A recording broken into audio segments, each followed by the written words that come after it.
Ese álbum de fotos parecía pesar una tonelada en mis manos, pero no era el papel cuché ni la tapa dura. Era el peso de la invisibilidad. Hoy pasé las páginas, una a una, y la sonrisa que tenía en el rostro mientras recordaba aquellas vacaciones, en la playa de Maragogi, que tanto había trabajado para pagar para todos, se marchitó hasta convertirse en una mueca de puro dolor. Mi mamá, Elisa, sonriendo abrazada a mi papá, Roberto, y a mi hermana menor, Beatriz. Todos ellos ahí, en decenas de fotos, en la arena blanca, en el mar azul turquesa, en el restaurante comiendo pescado frito. Todos, menos yo.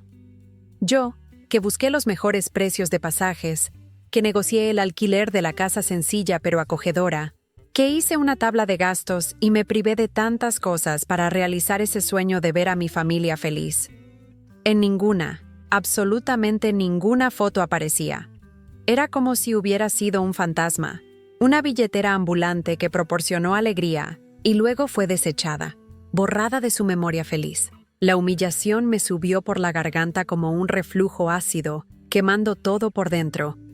No era solo la hija mayor, la trabajadora que desde pequeña ayudaba en casa. Yo era la idiota. Ese sentimiento de rechazo era tan físico que tuve que sentarme, con las piernas temblando, el corazón desbocado como un tambor en día de fiesta, solo que la fiesta, claramente, no era mía. Recuerdo haber mirado mis manos, las mismas manos que tanto trabajaron, y sentir un inmenso deseo de gritar, de romper algo, pero solo pude llorar en silencio, un llanto ahogado de quien ha sido apuñalada por la espalda por quienes más debería. Amar. La noche siguiente a la revelación fue la más larga de mi vida.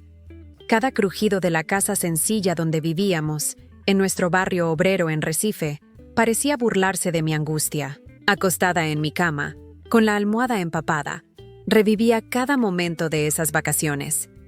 El sol caliente en la piel, el olor a mar, la risa de mi hermana cuando una ola casi la derribó. Y en todos esos recuerdos, yo estaba ahí, presente, participando, fotografiándolos con mi celular, el mismo celular que no registró mi presencia para ellos. ¿Por qué, mamá? ¿Por qué esta crueldad?, me preguntaba sin parar, pero la respuesta no llegaba. El dolor del rechazo se mezclaba con una rabia fría, una revuelta que comenzaba a burbujear en mi pecho como un volcán a punto de entrar en erupción. No era solo por las fotos, era por el desdén, por la falta de consideración, por el sentimiento de ser utilizada. Siempre me esforcé tanto por ser una buena hija, una buena hermana. Renuncié a cursos, a paseos con amigos, a comprar ropa nueva para mí, todo para ayudar en casa, para ver una sonrisa en sus rostros. ¿Y qué recibía a cambio? Ser borrada, como si mi existencia no tuviera valor. En esa madrugada, entre sollozos contenidos para no despertar a nadie, una semilla oscura comenzó a germinar en mi corazón. Una semilla de venganza. Si me hicieron sentir invisible, les mostraría lo que es ser verdaderamente excluida. La tristeza seguía siendo inmensa, pero ahora tenía una compañera, una determinación helada de que las cosas no quedarían así. Ellos sentirían, aunque fuera una fracción, del dolor que me causaron. Los días que siguieron fueron de una tensión silenciosa. Continué con mi rutina, trabajando como asistente administrativa en una pequeña empresa, ayudando en casa, pero por dentro era otra persona.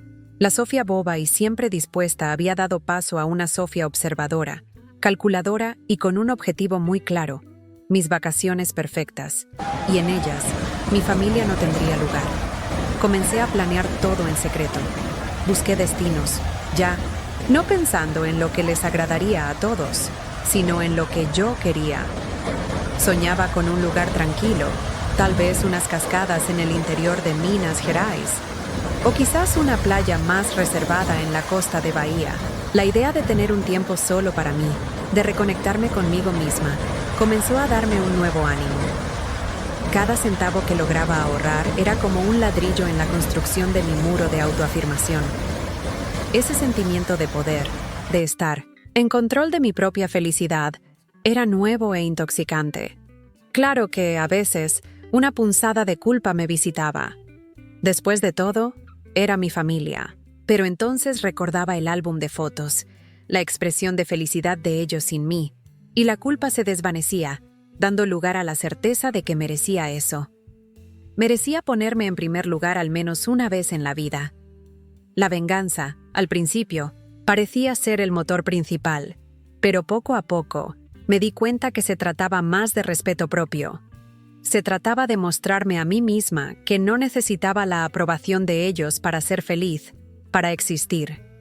Y esa realización era liberadora. El año pasó volando, pero al mismo tiempo, cada día se contaba.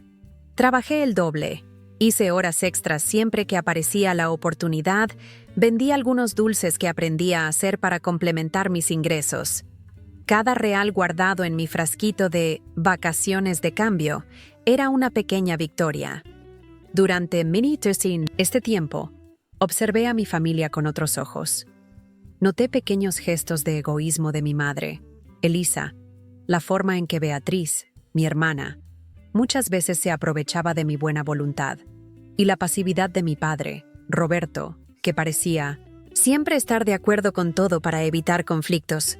Todo eso solo reforzó mi decisión. No era un caso aislado.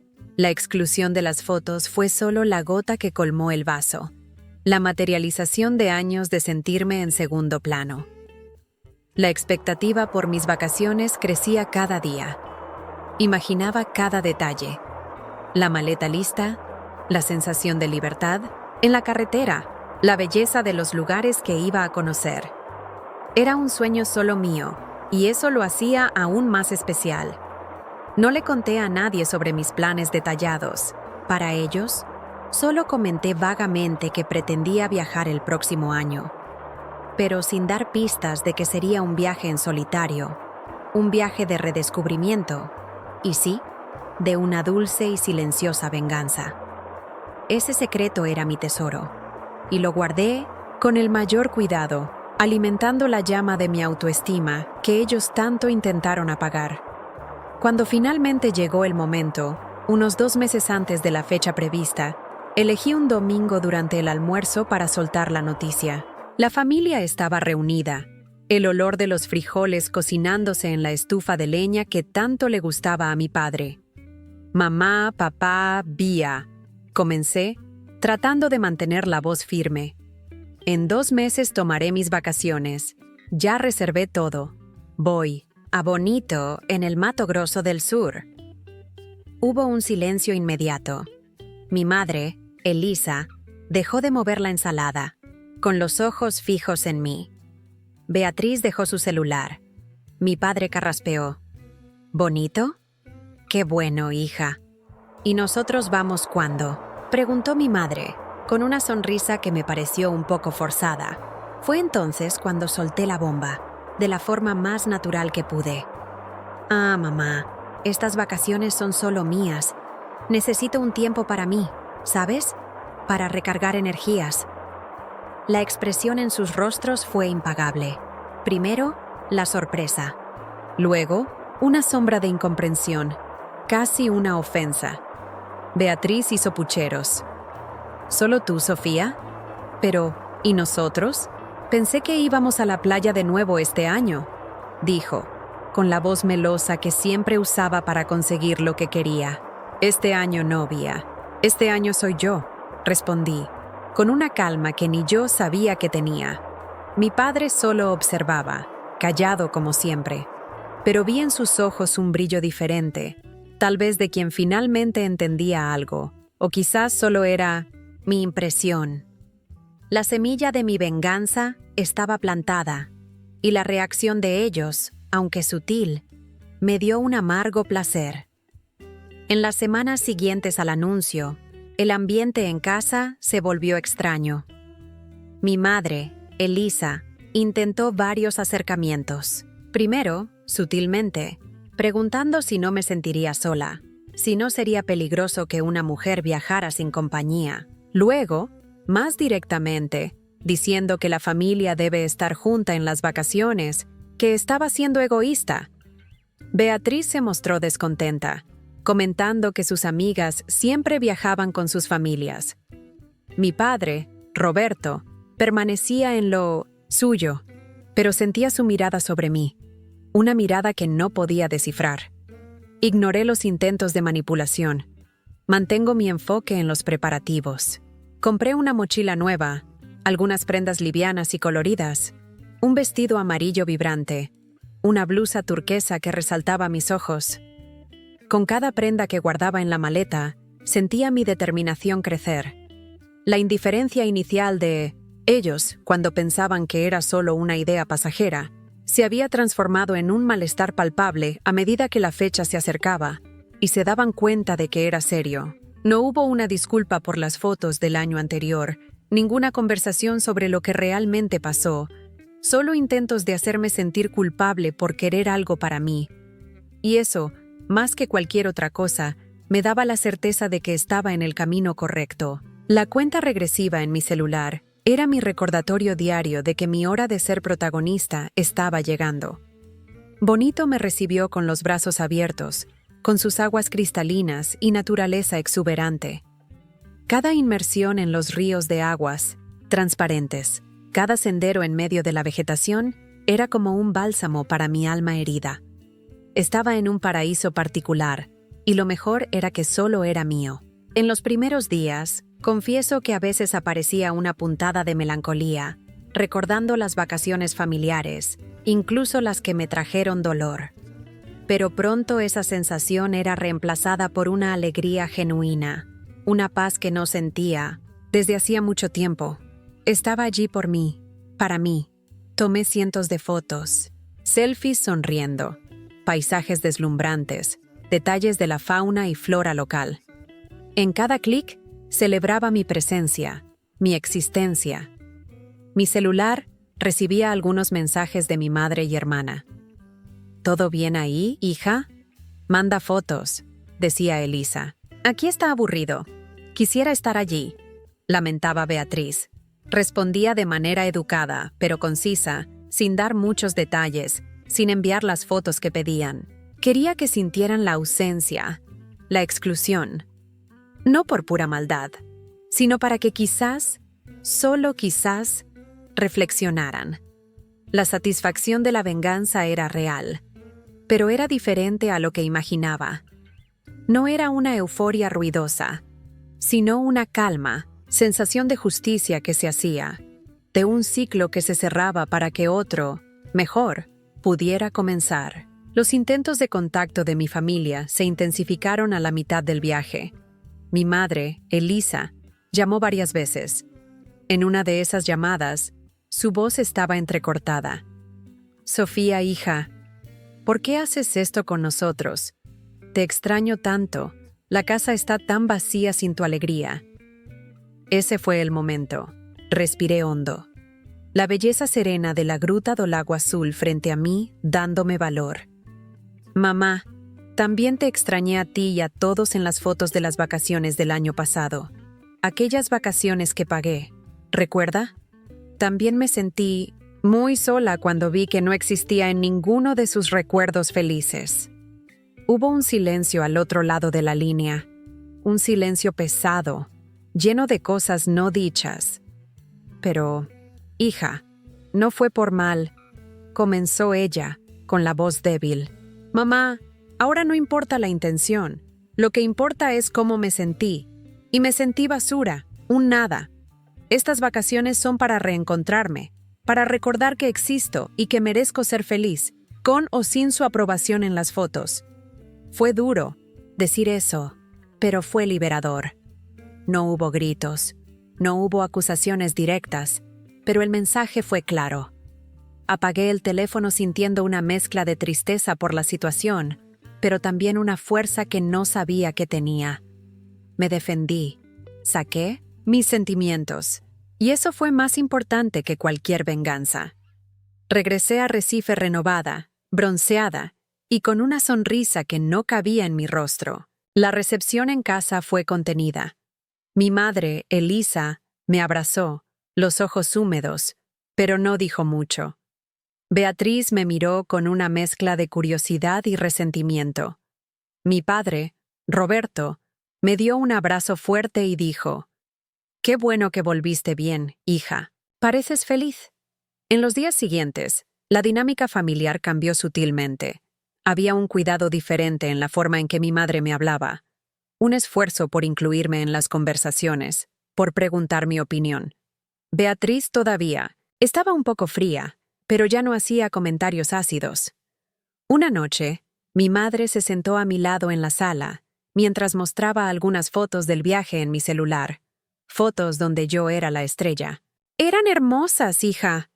Pareces tan feliz», dijo con voz baja. «Y lo estaba, mamá. Muy feliz». Ella dudó un momento y luego dijo: «Perdóname, Sofía, por las fotos del año pasado. Yo no pensé. Fui una tonta». Sus palabras, aunque simples, parecieron sinceras. No fue una disculpa grandiosa, pero fue un comienzo. No respondí con un «todo está bien» inmediato. Simplemente asentí, con una pequeña sonrisa en los labios. La herida aún estaba cicatrizando, pero por primera vez sentí que había esperanza para nosotros, aunque el camino fuera largo.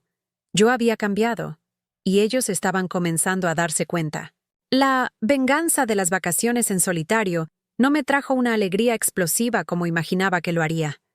Trajo algo mucho mejor: paz y autoconocimiento. Me di cuenta de que lo que más necesitaba no era hacer que mi familia sintiera lo que yo sentí, sino validar mis propios sentimientos y ponerme como prioridad.